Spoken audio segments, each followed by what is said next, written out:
दोस्तों, मैं सत्यम दुबे आज जेल प्रहरी का जो 30 सितंबर 2018 वाला है सुबह की पाली का जो पेपर है उसको एक्सप्लेन करने वाला हूं। तो मैं सीधे हिंदी के सेगमेंट में चला जाता हूं कि हिंदी से इस बार भी शब्दों से क्वेश्चन बहुत सारे बने हैं, बहुत ज़्यादा प्रश्न जो हैं इसमें इस सेगमेंट में भी बने हुए हैं। तो हम सीधे जनरल हिंदी का जो सेगमेंट है उसको उठा लेते हैं और पहला क्वेश्चन जो पूछा है वो शब्दों से ही पूछ लिया है। तो यहाँ देखेंगे जो 4 ऑप्शन हैं शब्दों से वो क्या है कि पहाड़ की पर्यायवाची बतानी है। हमने जब क्लास ली थी तो करीब 1500 शब्द पढ़ाए हुए हैं पर्यायवाची के। पहाड़ की भी पर्यायवाची है। तो पहाड़ की देखिए 3 ऑप्शन पूछा है। पर्वत, अचल। अचल का मतलब होता है जो चल ना सके यानी जो स्थिर हो। तो पर्वत हम जानते ही हैं, अचल 2 सही हो सकते हैं। गिरिजा पर्यायवाची है पार्वती जी की, चूँकि पर्वत में जन्म लेने के कारण पार्वती जी को पार्वती नाम पड़ा। पर्वत में जन्म लेने के कारण पार्वती पड़ा, गिरि में जन्म लेने के कारण गिरिजा पड़ा। शैल मतलब पत्थर, शैल में जन्म लेने के कारण उनका शैलजा नाम पड़ा। इसी तरह हिमालय सुता, हिमांचल सुता, तो उनके नाम पड़े हैं। तो गिरिजा इस वाले ऑप्शन में है, इस वाले में पार्वती ही ऑप्शन है। तो ये 2 खत्म हो गए और एक में आंचल लिखा हुआ है। बी ऑप्शन जो होगा ये वाला उत्तर बिल्कुल सही हो जाएगा। अगला जो दूसरा प्रश्न है, अक्ल पर पत्थर पड़ना। अक्ल पर जब पत्थर पड़ेगी तो ज़रूर अक्ल काम नहीं करेगी। तो यानी ये जो चौथा विकल्प है इस पे ज़्यादा चर्चा हम करते नहीं हैं क्योंकि एकदम क्लियर है कि ये तीनों जो हैं इरिलेवेंट हैं और चौथा जो है इसका सही उत्तर हो जाएगा। अगला जो प्रश्न, एक पहेली सा जीवन है व्यस्त। अब देखें, सा हो गया वाचक शब्द, पहेली हो गया उपमान, जीवन हो गया उपमेय और व्यस्त हो गया उसका साधारण धर्म या गुण, यानी यह पूर्ण उपमा। जब उपमा के चारों अंग विद्यमान हो तो वह पूर्ण उपमा अलंकार कहलाता है। उपमा अलंकार के 2 भेद होते हैं, पूर्ण उपमा, लुप्त उपमा। तो चारों अंग हैं यानी उपमान, उपमेय, साधारण धर्म और वाचक शब्द, इसलिए यह पूर्ण उपमा हुआ। और यदि 4 में से कोई भी एक अंग मिस हो जाता, कोई एक अंग नहीं होता, चाहे उपमान नहीं होता, चाहे उपमेय नहीं होता, चाहे वाचक शब्द नहीं होता, चाहे साधारण धर्म नहीं होता, तो वह जो है लुप्त उपमा हो जाएगा। आमतौर पे एक क्वेश्चन पूछा हुआ क्या था कि जैसे पहेली के नीचे वो अंडरलाइन कर देता कि बताइए कि रेखांकित पद जो है वह क्या है, उपमेय, उपमान, वाचक शब्द, साधारण धर्म। तो हम कैसे पता करेंगे जल्दी से, देखिए सा सम सरिस, ये साधारण धर्म सबको पता होता है। तो सॉरी वाचक शब्द सबको पता होता है। सा यहाँ वाचक शब्द है। वाचक शब्द के आम तौर पर जो ठीक पहले वाला शब्द होता है वह उपमान होता है। उपमेय की जगह फिक्स नहीं है लेकिन उपमान का जगह फिक्स है कि यह वाचक शब्द के ठीक पहले आता है। आम तौर पर जो उपमान का स्थान है वो वाचक शब्द के पहले होता है। तो अगर यह इस तरह का भी प्रश्न पूछा जाए कि कौन सा उपमेय है, कौन सा उपमान है, कौन सा साधारण धर्म है, कौन सा वाचक शब्द है, तो हम भी इससे आइडेंटिफाई कर लेंगे। अगले तरफ हम बढ़ते हैं। इसमें सही उत्तर जो हो जाएगा वो उपमा अलंकार हो जाएगा। आव प्रत्यय से बना शब्द निम्नलिखित में से कौन सा है? तो ध्यान रखेंगे, प्रत्यय वे शब्द होते हैं जो मूल शब्द के अंत में लगते हैं। तो मूल शब्द के अंत में, तो देखिए इन 4 में से यहाँ पहले लगा, यहाँ पहले है, यहाँ लास्ट, सिर्फ एक मात्र ऐसे हैं पड़ाव में जिसमें लास्ट में आव लगा है। आप ऐसा भी तर्क दे सकते हैं सर कि ताव में भी जो है आव लगा हुआ है। बिल्कुल सही बात है, लेकिन ताव खुद ही एक मूल शब्द है और जबकि पड़ाव में पड़ धातु थी उसके साथ जो है आव प्रत्यय लगा हुआ है। तो आव ये वाला शब्द जो है मूल शब्द में आव प्रत्यय लगा हुआ है, जबकि ताव खुद ही एक मूल शब्द है, इसमें कोई प्रत्यय नहीं लगा हुआ है। अगला प्रश्न है, एहतियात का निम्नलिखित में से विलोम शब्द। हम नोटिस कर रहे हैं कि शब्दों से बहुत सारे प्रश्न बन रहे हैं। हम इस बात का भी, जब सब इंस्पेक्टर का भी पेपर होता है वहाँ पर भी शब्दों का बहुत ज़्यादा खेल होता है। तो एहतियात का जो विलोम बोलता है आदमी कि आपको इस समय चूँकि कोरोना वायरस है एहतियात बरतनी चाहिए, आप लापरवाही बरत रहे हो, तो एहतियात का जो विलोम है वो लापरवाही होता है। ध्यान रखें ये तीनों ही शब्द गलत हैं, ये शब्द होते ही नहीं हैं, न तो अनैतियात, न तो अनहतियात, न तो अहतियात। तो ये तीनों शब्द हैं ही नहीं। चौथा शब्द जो लापरवाही है वो शब्द बिल्कुल सही है। परिणाम के लिए सही संधि विच्छेद चुनिए। तो चूँकि यह, अब हम थोड़ा सा कुछ बातें देखेंगे कि शब्द दिया है परिणाम, और जो संधि विच्छेद बनी है देखिए सारा न में बनी है। परिधन नम, पारिधन नम, पारिधन नाम, परिधन नाम, पारिधन नाम। तो अड़ा का न में रूपांतरण होता होगा, तभी ये 4 ऑप्शन दिया है। पहली बात तो हम जान लें कि यह व्यंजन संधि है। व्यंजन संधि में होता क्या है कि धन के एक तरफ, किसी भी एक तरफ व्यंजन का होना अनिवार्य है। तो धन के, ये देखिए जो धन बना हुआ है ये चारों में, इसके एक तरफ जो है न शब्द है। इधर तो छोटा ई की मात्रा है तो स्वर है, लेकिन दूसरी तरफ न जो है वो व्यंजन है। तो धन के एक तरफ न एक तरफ व्यंजन का आना अनिवार्य है। अब हम देखते हैं इसमें जो नियम लगा है न का अड़ा में रूपांतरण का।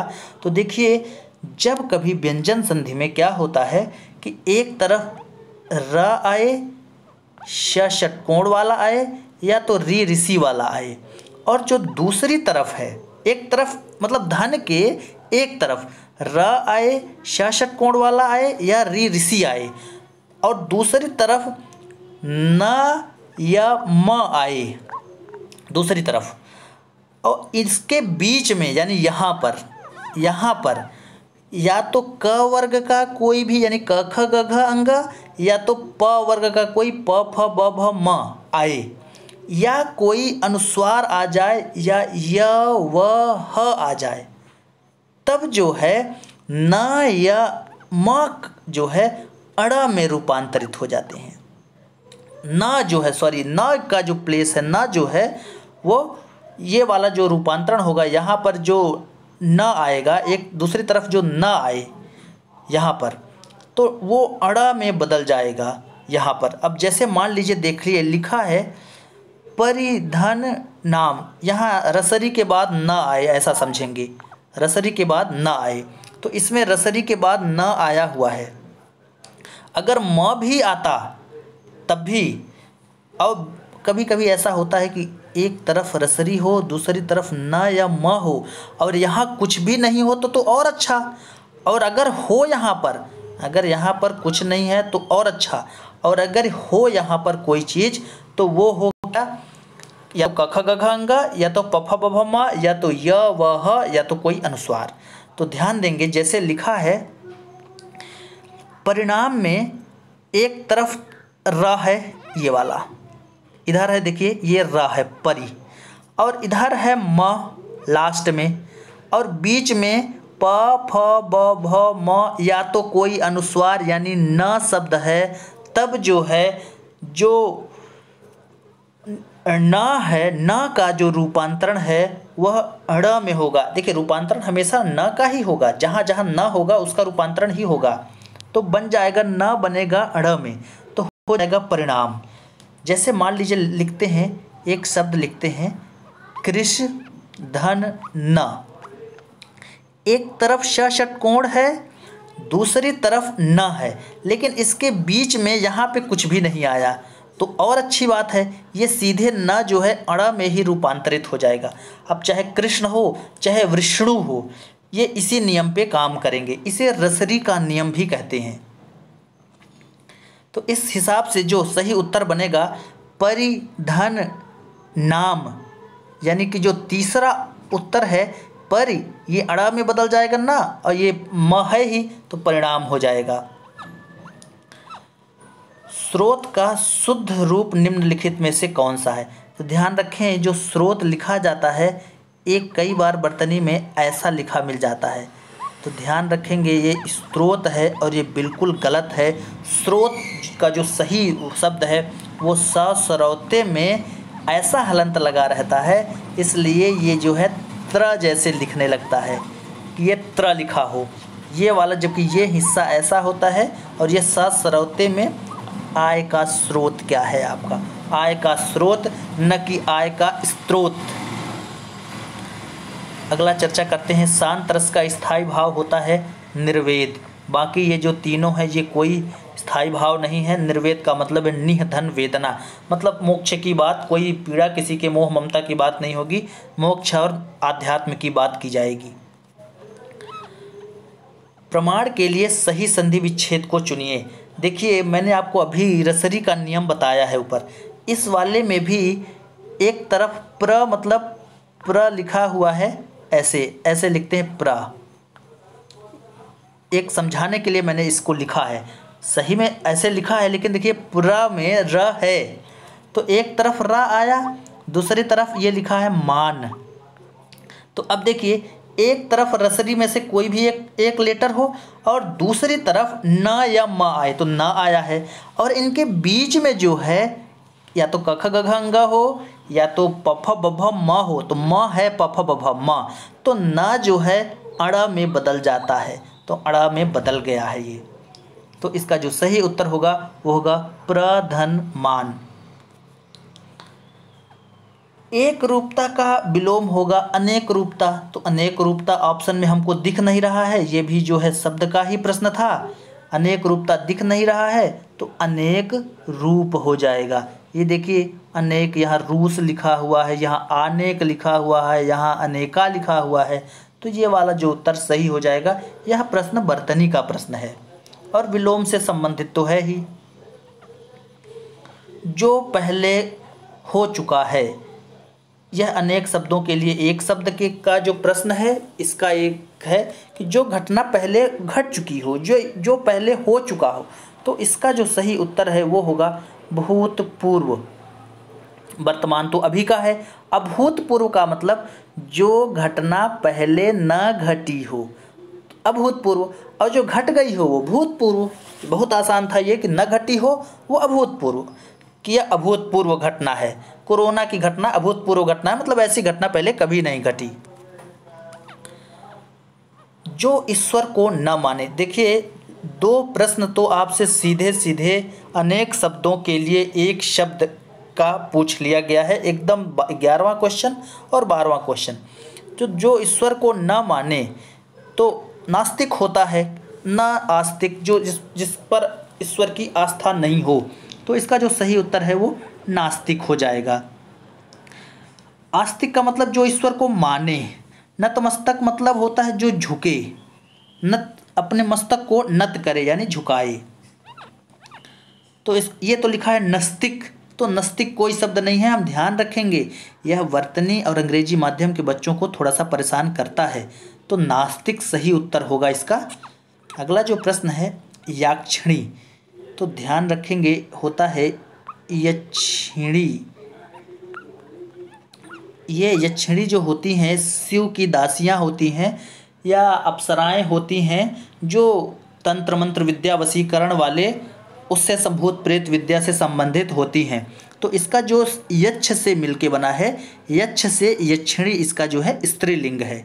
तो इसको भी हम ध्यान रखेंगे, चाहे ऐसा प्रश्न पूछा हो, ये भी शब्द का ही प्रश्न है, चाहे वर्तनी का प्रश्न इसको मान लीजिए कि ये वर्तनी से संबंधित है, तो यक्ष से संबंधित यक्षिणी हो गया इसका उत्तर, और चाहे लिंग का समझ लीजिए कि यक्ष का यक्षिणी होता है, वो भी जानने की कोशिश की गई है क्योंकि यक्ष सभी को पता है। प्रति उपसर्ग शब्दों से बना एक और क्वेश्चन है, एक और प्रश्न है।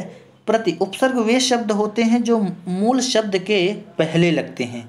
अब देखिए प्रति पूछा है तो इसमें तो प्रति लगा नहीं है, इसमें प्राति लिखा हुआ है, इसमें प्रीति लिखा हुआ है, एकमात्र ऐसा ऑप्शन है जिसमें प्रति शब्द लगा हुआ है, तो इसके बारे में ज़्यादा चर्चा करने की ज़रूरत नहीं है। फिर लगा है, फिर वही प्रश्न, दोबारा से वही प्रश्न प्रति उपसर्ग से ही। मुझे नहीं लगता कि इस तरह का प्रश्न फिर से पूछा जाना चाहिए था इसी पेपर में।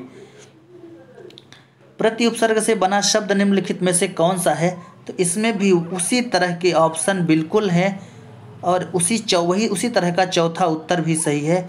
इस तरह का प्रश्न पूछा जाने योग्य नहीं था। पंच तत्व में विलीन हो गए, छित जल पावक गगन समीरा, ये 5 तत्व जो है ये पंच तत्व में विलीन हो गए यानी मृत्यु को प्राप्त हुए। तो पंच तत्व में द्विगु समास है, 5 तत्वों का समूह। मैंने पिछले जो पेपर का एक्सप्लेनेशन दिया था, जो देखिए 29 तारीख का जो पेपर हुआ था 29 सितंबर 2018 को, उसमें भी द्विगु समास के 2 क्वेश्चन। 30 तारीख को जो पेपर हुआ उसमें भी द्विगु समास का ही क्वेश्चन बना।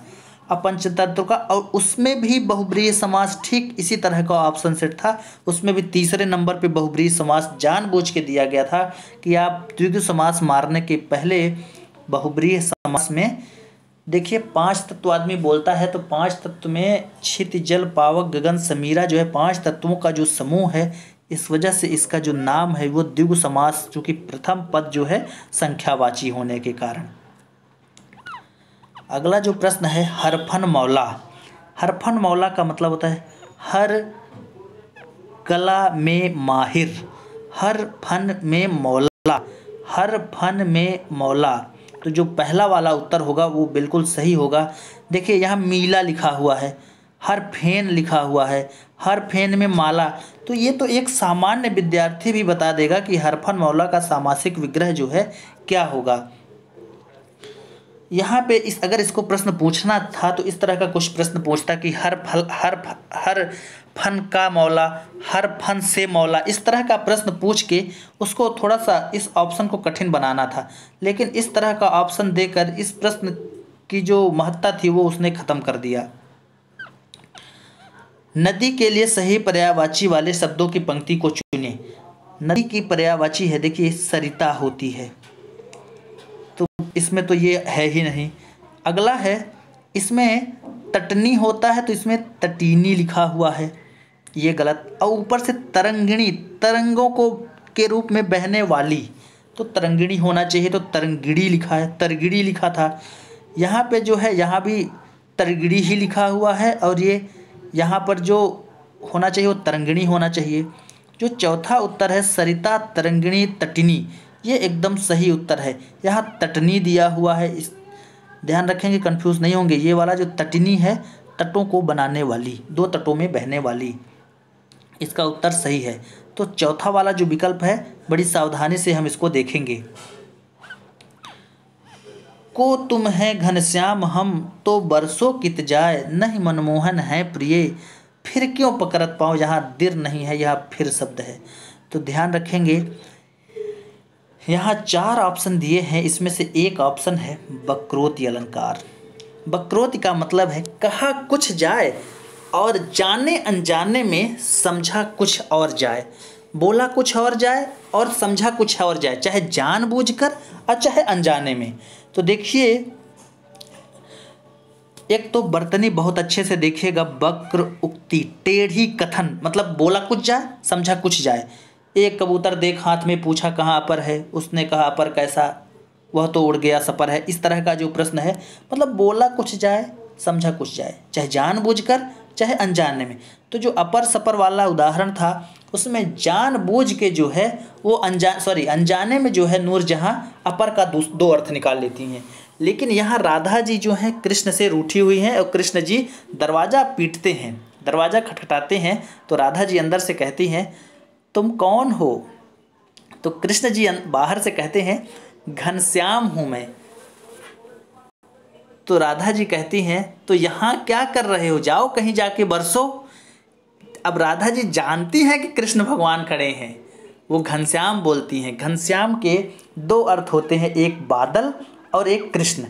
तो राधा ने पूछा कौन हो तुम, तो उन्होंने कहा घनश्याम हूँ। तो राधा जानबूझ के जो घनश्याम हैं, घनश्याम शब्द का अर्थ बादल लेती हैं जानबूझकर, और क्या कहती हैं कहीं जाकर बरसो, यहाँ क्या कर रहे हो, नहीं मनमोहन है प्रिय फिर क्यों पकड़ पाओ। ये पहला वाला जो लाइन है ये पूरी बात बताती है कि यह वक्रोति अलंकार है। और ध्यान रखेंगे वक्रोक्ति शब्द का मतलब भी पूछा हुआ है, इसी से संबंधित ये श्लेष मूला वक्रोति 2, काक मूला वक्रोति 2 इसका उदाहरण है। मैंने इसको पूरा अपने लेक्चर में पूरा एक्सप्लेन किया हुआ है। तो ये वाला जो उदाहरण है ये वक्रोक्ति अलंकार का उदाहरण है। किलकत कान घुटरवन आवत मणिमय कलक नंद के आंगन बिंब पकड़िबे धावत। कृष्ण भगवान जी, कान्हा जी घुटनों के बल जो है, घुटनों के बल किलकारी मार कर चलते हुए आते हैं। मणिमय कनक नंद के आंगन, नंद बाबा के आंगन में जो आंगन है वो मणिमय है, यानी चमकीला है, सोने जैसा है, स्वर्णिम है।